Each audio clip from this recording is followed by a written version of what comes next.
आज मैं आपको सुना रही हूँ शीतला सप्तमी अष्टमी बसोड़ा में सुनी जाने वाली माता शीतला की बड़ी ही दुर्लभ कथाएं। इन कथाओं को सुनने से मनुष्य के सभी रोग और संकट कट जाते हैं तथा मनोकामनाओं की पूर्ति होती है। एक गांव में ब्राह्मण दंपत रहा करते थे। दंपत के दो बेटे दो बहुएं थी। दोनों बहुओं को लंबे समय के बाद बेटे हुए थे। इतने में शीतलाष्टमी का व्रत आया और घर में पर्व के अनुसार ठंडा भोजन तैयार किया गया।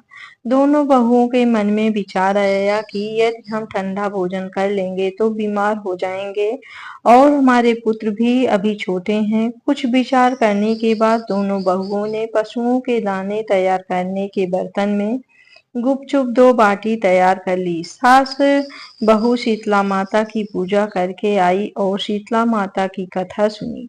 बाद में सास तो शीतला माता के भजन करने के लिए बैठ गई, लेकिन दोनों बहुएं बच्चे रोने का बहाना बनाकर घर आई और दाने के बर्तन से गरम गरम रोटला निकाली, चूरमा किया और पेट भर के खा लिया। सास ने घर आने पर बहुओं से भोजन करने के लिए कहा।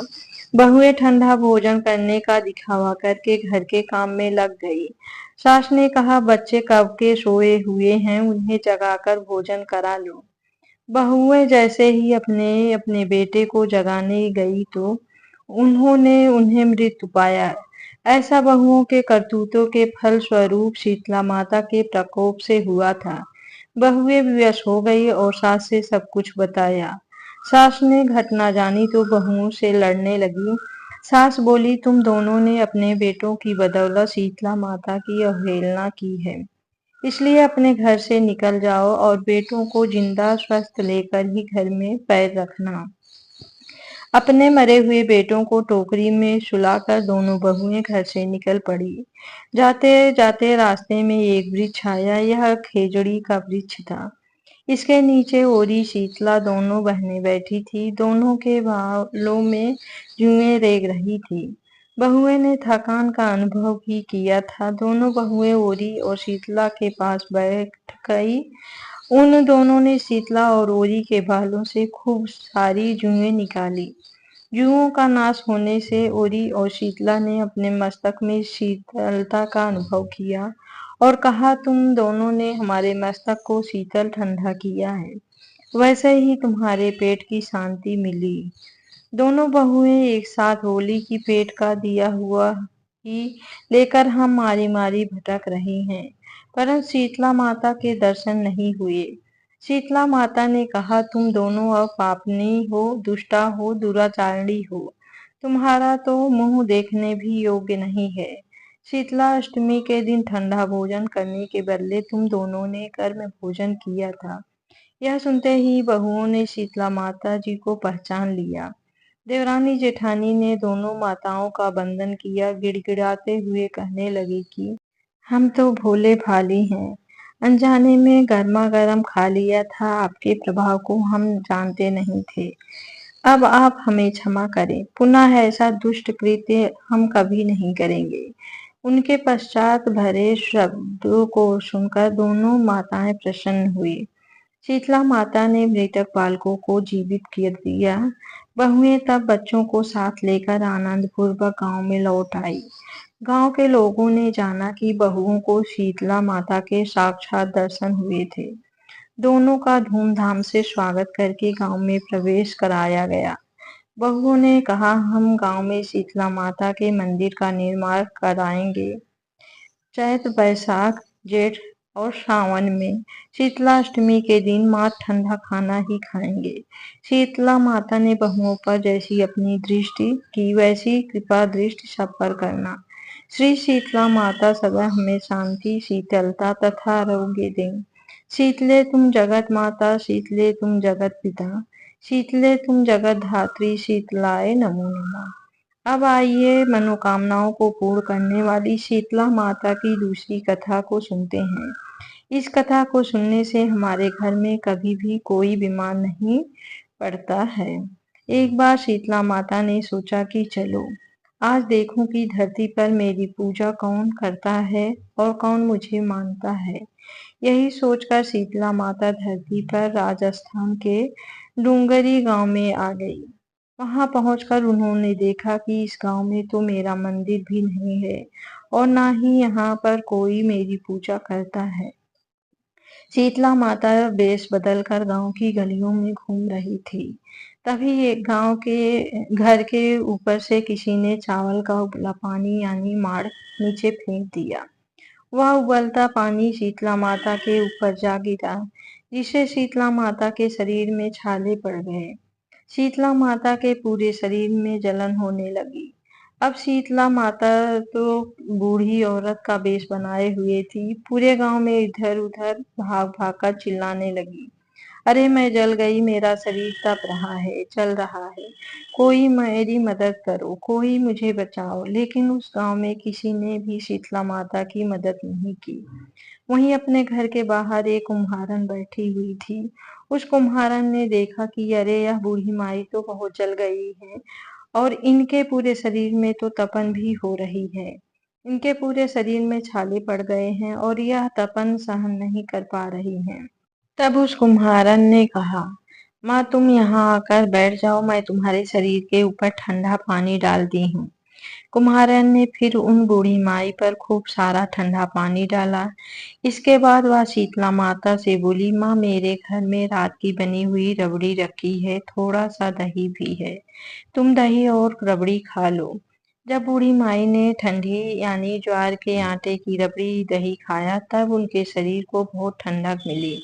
इसके थोड़ी देर बाद कुम्हारन बोली, माँ बैठ जाओ, तुम्हारे सिर के बाल बिखरे हुए हैं, मैं तुम्हारी चोटी गूंथ देती हूँ। ऐसा कहकर कुम्हारन माई की चोटी गूंथने के लिए उनके बालों में कंघी फिरा रही थी। अचानक कुम्हारन की नजर बूढ़ी माई के सिर के पीछे पड़ी तो उसने देखा कि एक आंख बालों के अंदर छुपी हुई है। यह देखकर कुम्हारन तो डर के मारे भागने लगी। तभी उस बूढ़ी माई ने कहा, रुक जा बेटी, डर मत, मैं कोई भूत प्रेत नहीं हूँ, मैं देवी हूँ। मैं तो इस धरती पर यह देखने आई थी कि यहाँ मुझे कौन कौन मानता है और कौन कौन मेरी पूजा करता है। ऐसा कहकर माता चार भुजा वाली हीरे जवाहरात के आभूषण पहने अपने दिव्य असली रूप में प्रकट हो गई। माता के दर्शन पाकर कुम्हारन सोचने लगी कि अब तो मैं बहुत गरीब हूँ, इन माता को कहाँ बिठाऊं।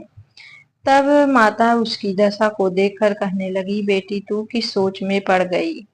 तब उस कुम्हारन ने हाथ जोड़कर आंख से आंसू बहाते हुए कहा, माँ मेरे घर में तो चारों तरफ दरिद्रता बिखरी हुई है, बिठाने तक के लिए कोई चीज नहीं है, मैं आपको भला कहाँ बिठाऊं। मेरे घर में ना तो चौकी है ना बैठने का आसन, तुम ही बताओ माँ मैं आपको कहाँ बिठाऊं। तब शीतला माता कुम्हारन के मन की दशा समझ गई और प्रसन्न होकर उस कुम्हारन के घर पर खड़े हुए गधे पर बैठकर एक हाथ में झाड़ू और दूसरे हाथ में डलिया लेकर उन्होंने उस कुम्हारन के घर की दरिद्र को झाड़ डलिया में भरकर फेंक दिया और फिर कुम्हारन से कहा, बेटी मैं तेरी सच्ची भक्ति से प्रसन्न हूँ, अब मुझे जो कुछ भी चाहिए वह वरदान तू मुझसे मांग ले। यह सुनकर वह कुम्हारन हाथ जोड़कर बोली, माता मेरी इच्छा है कि अब आप इसी डुगरी गांव में स्थापित होकर ही रहिए और जिस प्रकार आपने मेरे घर की दरिद्रता को अपनी झाड़ू से साफ करके दूर किया, ऐसे ही आपकी जो भी होली के बाद की सप्तमी को भक्ति भाव से पूजा करके आपको ठंडा जल, दही और बासी ठंडा भोजन चढ़ाए, उसके घर की दरिद्रता को साफ करना और आपकी पूजा करने वाली नारी जात का अखंड सुहाग रखना, उनकी गोद हमेशा भरी रखना। साथ ही जो पुरुष शीतला सप्तमी को नाई के यहाँ बाल ना कटवाए, धोबी को कपड़े धुलने को ना दे और पुरुष भी आप पर ठंडा जल चढ़ाकर नारियल पुष्प अर्पित करके परिवार सहित ठंडा बासी भोजन करे, उसके काम धंधे व्यापार में कभी दरिद्रता न आए। कुम्हारन की बात सुनकर शीतला माता बोली, तथास्तु बेटी, जो तूने वरदान मांगे मैं वह सब तुझे देती हूँ और बेटी मैं तुझे आशीर्वाद भी देती हूँ कि मेरी पूजा का मुख्य अधिकार अब इस धरती पर सिर्फ कुम्हार जाति का ही होगा। तभी से उस दिन से डुगरी गांव में शीतला माता स्थापित हो गई और उस गांव का नाम हो गया सील की डुगरी। सील की डुगरी में शीतला माता का मुख्य मंदिर है और शीतला सप्तमी पर वहां पर बहुत बड़ा मेला लगता है। शीतला माता की इस कथा को जो भी सच्चे मन से शीतला माता का ध्यान करके पढ़ता अथवा सुनता है, शीतला माता की कृपा से उनके घर की सभी दरिद्रता का नाश हो जाता है और उनकी सारी मनोकामनाएं भी पूर्ण हो जाती हैं। प्रेम से बोलिए शीतला माता की जय। प्रिय श्रोताओं, अब सुनिए शीतला माता की एक और कहानी। एक बार एक राजा के इकलौते पुत्र को शीतला निकली। उसी के राज्य में एक कांची पुत्र को भी शीतला निकली हुई थी। कांची परिवार बहुत गरीब था, लेकिन वह माँ भगवती की पूजा नियमित रूप से करते थे। वह धार्मिक दृष्टि से जरूरी समझे जाने वाले सभी नियमों को बीमारी के दौरान भी भली भांति निभाता रहा। घर में साफ सफाई का विशेष ध्यान रखा जाता था। उसके घर में नियम से देवी भगवती की पूजा होती थी। नमक खाने पर पाबंदी थी। सब्जी में इस दौरान ना तो छौंक लगता था, ना ही कोई वस्तु तली भुनी जाती थी। गर्म भोजन ना तो वह स्वयं खाता, ना ही वह शीतला वाले अपने बेटे को दिया करता। ऐसा करने से उसका पुत्र जल्दी ही स्वस्थ हो गया। उधर जब राजा के बेटे को शीतला का प्रकोप हुआ, तब उससे उसने भगवती के मंडप में सतचंडी का पाठ शुरू करवा रखा था। रोज हवन और बलिदान हुआ करते थे। राजपुरोहित भी सदा देवी भगवती के पूजन में मगन रहते। राजमहल में रोज कढ़ाई चढ़ती, तरह तरह के गरम स्वादिष्ट भोजन बनते तथा सब्जी के साथ कई प्रकार के मांस भी पकते थे। उसका परिणाम यह होता कि उन लजीज भोजन की गंध से राजकुमार का मन मचल उठता और वह भोजन करने के लिए जिद करने लगता। एक तो राजपुत्र और दूसरा इकलौता, इस कारण उसकी अनुचित जिद भी पूरी की जाती थी और उसे वह भोजन खाने को दे दिया जाता। इस पर शीतला का प्रकोप घटने के बजाय बढ़ने लगा। अब तो शीतला के साथ साथ उसे बड़े बड़े फोड़े भी निकलने लगे, जिनमें खुजली और जलन बहुत होती थी। शीतला की शांति के लिए राजा जितने भी उपाय करता, शीतला का प्रकोप उतना ही बढ़ता जाता, क्योंकि अज्ञानतावश राजा के यहाँ सारे काम उल्टे हो रहे थे। यह देखकर अब तो राजा बहुत परेशान हो गया। उसे समझ में नहीं आ रहा था कि इतना सब कुछ करने के बाद भी शीतला का प्रकोप शांत क्यों नहीं हो रहा। एक दिन राजा के गुप्तचरों ने उन्हें बताया कि काछी पुत्र को भी शीतला निकली थी, लेकिन वह बिल्कुल ठीक हो गया। यह जानकर राजा सोच में पड़ गया कि मैं तो शीतला माता की इतनी सेवा कर रहा हूँ, पूजा अनुष्ठान में कोई कमी नहीं हो रही, लेकिन मेरा पुत्र अधिक रोगी होता जा रहा है, जबकि काछी पुत्र बिना सेवा पूजा के ठीक हो गया। पलंग पर लेटा हुआ राजा की यही सोच रहा था कि सोचते सोचते उसे नींद आ गई।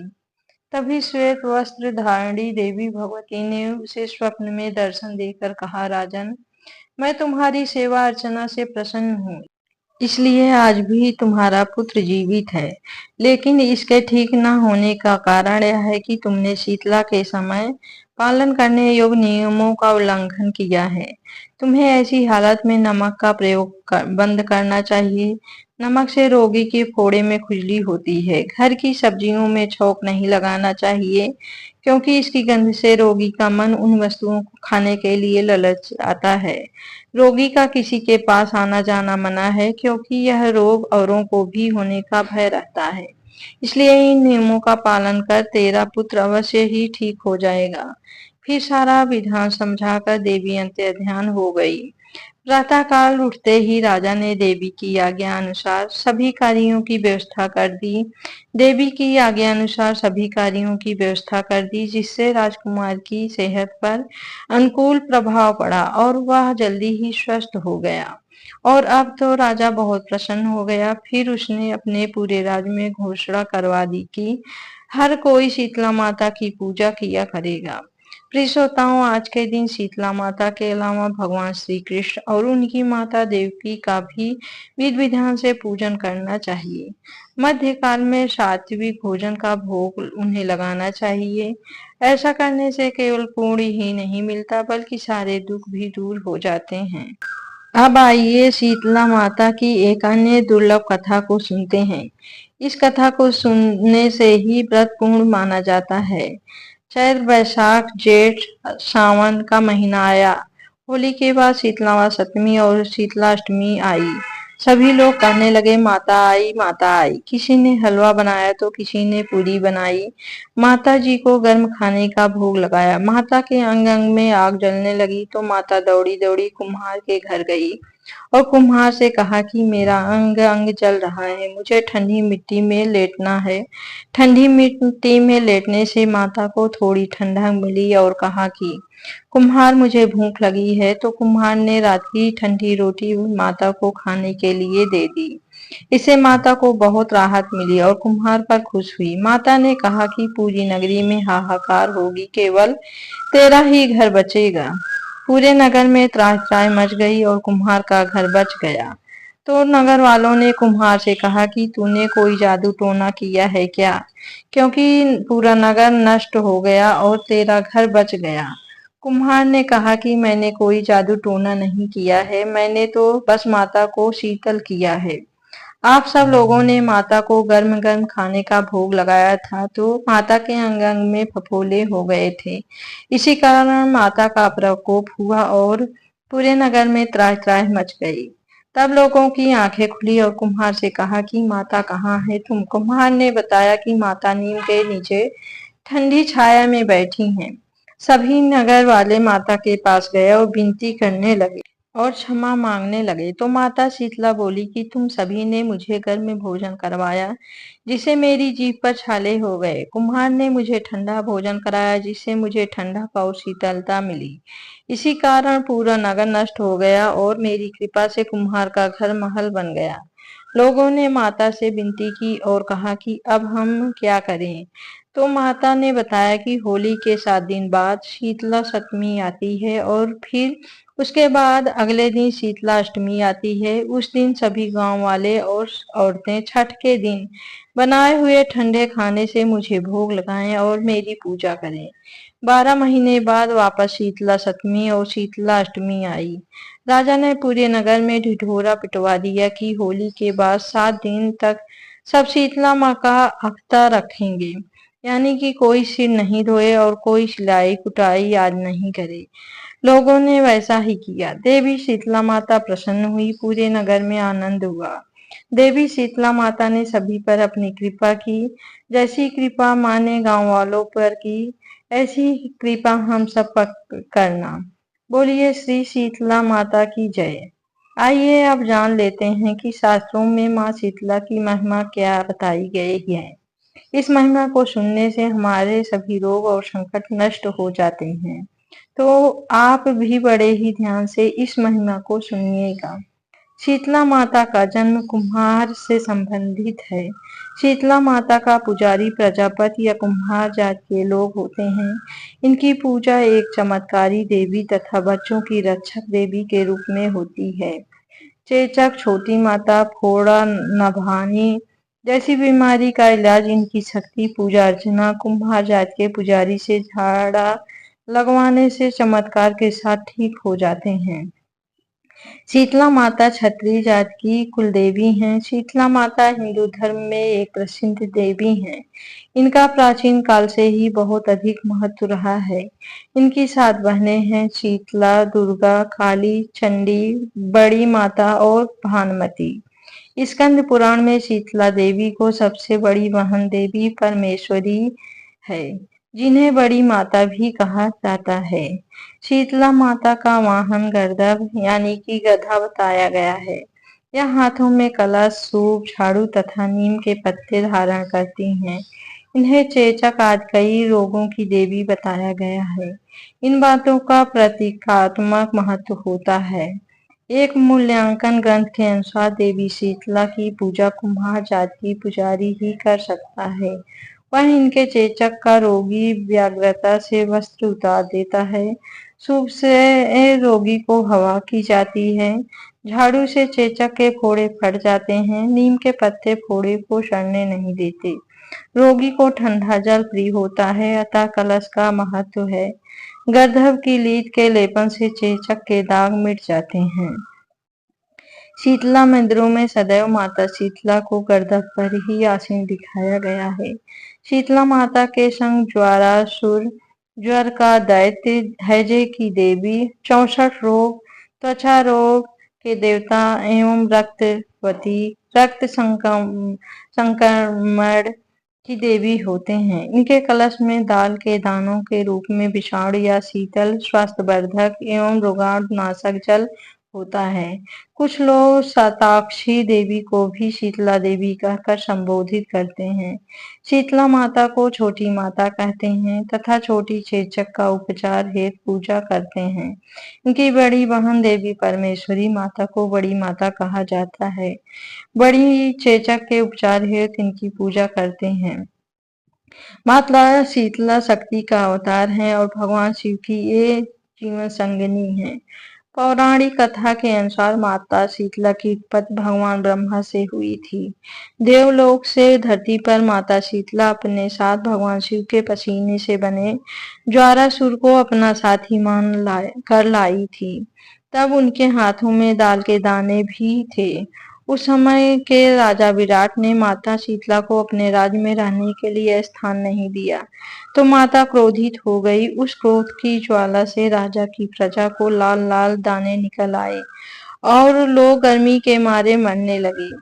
तब राजा विराट ने माता के क्रोध को शांत करने के लिए ठंडा दूध और कच्ची लस्सी उन पर चढ़ाई। तभी से हर साल शीतला अष्टमी पर लोग मां का आशीर्वाद पाने के लिए ठंडा भोजन माता को चढ़ाने लगे। इस बासी खाने को बसोड़ा के रूप में जाना जाता है। शास्त्रों के अनुसार शीतला माता की उपासना मुख्य रूप से गर्मी के मौसम में की जाती है और मुख्य पर्व तो अब तक आप लोग समझ गए होंगे। जी हाँ, शीतला अष्टमी। आप सभी को बता दें कि शीतला माता माँ भगवती का ही स्वरूप है। इनकी पूजा से मनुष्य को जहाँ एक तरफ आध्यात्मिक रूप से मजबूती मिलती है, तो वहीं दूसरी ओर मौसम के चलते शरीर में होने वाले रोग विकार भी माँ के पूजन से दूर हो जाते हैं। ठंडक प्रदान करने वाली माता शीतला पर्यावरण को स्वच्छ रखने की प्रेरणा देती हैं। कहा जाता है कि शीतला माता का यह व्रत संक्रमण रोगों से मुक्ति दिलाता है। आमतौर पर हम मंदिर जाते हैं तो भगवान की प्रतिमा के दर्शन करते हैं, मगर क्या आप जानते हैं कि जब हम माँ शीतला के स्वरूप की तरफ देखते हैं तो इनके रूप से हमें सेहत से जुड़ा एक विशेष संदेश मिलता है। इनके हाथ में नीम के पत्ते, झाड़ू, सूप एवं कलश जो साफ सफाई और समृद्धि के सूचक माने जाते हैं, तो वहीं इनको बासी खाद्य पदार्थ चढ़ाया जाता है जिसे बसोड़ा कहा जाता है। तो वहीं इन्हें चांदी का चौकोर का टुकड़ा अर्पित किया जाता है जिस पर इनका चित्र बना होता है। आमतौर पर इनकी उपासना गर्मी व बसंत के मौसम में की जाती है। कहा जाता है कि इन्हीं ऋतुओं में रोगों के संक्रमण की संभावनाएं सबसे अधिक होती हैं। धार्मिक रूप के साथ साथ शीतला माता के इस पर्व का अधिक वैज्ञानिक महत्व है। यह त्योहार यह भी बताता है कि इस दिन के बाद से बासी आहार ग्रहण नहीं करना चाहिए, गर्म पानी से नहीं नहाना चाहिए, शीतल भोजन ग्रहण करना चाहिए। कहने का अर्थ है यह पर्व आध्यात्मिक के साथ साथ वैज्ञानिक रूप से भी कई तरह के संदेश देते हैं। एक बार प्रेम से बोलिए शीतला मैया की जय। प्रिय श्रोताओं, अब सुनिए श्री शीतलाष्टकम हिंदी अनुवाद। भगवान बोले, गर्दभ अर्थात गधे पर विराजमान दिगंबरा, हाथ में मर्जनी अर्थात झाड़ू और कलश धारण करने वाली, शुभ से अलंकृत मस्तक वाली भगवती शीतला की मैं वंदना करता हूँ। मैं सभी प्रकार के भय तथा रोगों का नाश करने वाली उन भगवती शीतला की वंदना करता हूँ जिनकी शरण में जाने से विस्फोटक अर्थात चेचक का बड़े से बड़ा भय भी दूर हो जाता है। चेचक की जलन से पीड़ित जो व्यक्ति शीतले शीतले ऐसा उच्चारण करता है, उसका भयंकर विस्फोटक रोग जनित भय शीघ्र नष्ट हो जाता है। जो मनुष्य आपकी प्रतिमा को हाथ में लेकर जल के मध्य स्थिर होकर आपकी पूजा करता है, उसके घर में विस्फोटक रोग का भीषण भय नहीं उत्पन्न होता। हे शीतले, ज्वर से संतप्त, मवाद की दुर्गंध से युक्त और विनट नेत्र ज्योति वाले मनुष्य के लिए आपको ही जीवन रूपी औषधि कहा गया है। हे शीतले, मनुष्यों के शरीर में होने वाले तथा अत्यंत कठिनाई से दूर किए जाने वाले रोगों को आप हर लेती हैं। एकमात्र आप ही विस्फोटक रोग से विदीर्ण मनुष्यों के लिए अमृत की वर्षा करने वाली हैं। हे शीतले, मनुष्यों के गलगंड ग्रह आदि और भी अन्य प्रकार के जो भीषण रोग हैं, वे आपके ध्यान मात्र से ही नष्ट हो जाते हैं। उस उपद्रवकारी पाप रोग की ना कोई औषधि है, ना मंत्र ही है। हे शीतले, एकमात्र आप जननी को छोड़कर उस रोग से मुक्ति पाने के लिए मुझे कोई दूसरा देवी देवता दिखाई नहीं देता। हे देवी, जो प्राणी मृणाल तंतु के समान कोमल स्वभाव वाली और नाभि तथा हृदय के मध्य विराजमान रहने वाली आप भगवती का ध्यान करता है, उसकी कभी अकाल मृत्यु नहीं होती। जो मनुष्य भगवती शीतला के इस सशक्त नित्य पाठ करता है, उसके घर में विस्फोटक का घोर भय नहीं रहता। मनुष्य को विघ्न बाधाओं के विनाश के लिए श्रद्धा तथा भक्ति से युक्त होकर इस परम कल्याणकारी स्त्रोत का पाठ करना चाहिए अथवा सुनना चाहिए। हे शीतले, आप जगत की माता हैं। हे शीतले, आप जगत के पिता हैं। हे शीतले, आप जगत का पालन करने वाली हैं।